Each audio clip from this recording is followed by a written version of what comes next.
خويا ان شاء الله خويا حنا رابحين اليوم ان شاء الله، ماتش مربوح 1-0. المغرب غادي يدوز ان شاء الله، والماتش الثاني ان شاء الله كنقولوا نتعادلوا، والماتش الثالث ديال كندا راه في الجيب ان شاء الله. وهذا الشيء اللي كاين اخويا. اخويا الله يسهل عليه وان شاء الله ما يكون غير خير في هذا الماتش هذا ان شاء الله.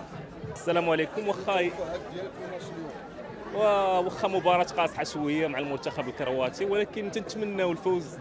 عندنا تشكيلة مزيانة ومدرب مزيان، كنتمناو الفوز وان شاء الله غنفوزوا ب2-0 ان شاء الله، وغادي نتأهلوا ان شاء الله للدور القادم. السلام عليكم. المهم التوقعات ديالنا اليوم ان شاء الله المنتخب غادي تكون واحد النتيجة زوينة، سواء تعادل سواء ان شاء الله رابحين ب1 ولا ب2، وحنا تايقين في اللعابة، خصوصا اللعابة اللي تبارك الله في المستوى. كاين بوفال، كاين نصيري، كاين لعابة تبارك الله اللي غادي يحققوا واحد النتيجة زوينة، ان شاء الله نكونوا رابحين ان شاء الله.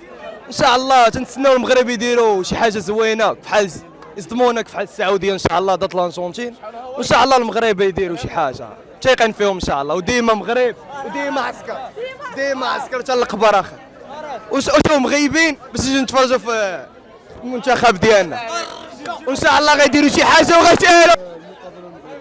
خويا بعدا تحيه من السعوديه، بعدا كاينه المغرب، انا سعودي في نفس الوقت مغربي. تحيه لكم ان شاء الله. اليوم المغرب غادي يربح ثلاثيه ان شاء الله، ونتوقع كيف ما السعوديه يربحوا ويديروا المغرب حتى هو. تحيه من السعوديه وديما مغرب. عندنا احسن منتخب دابا حاليا في كوب دي موند.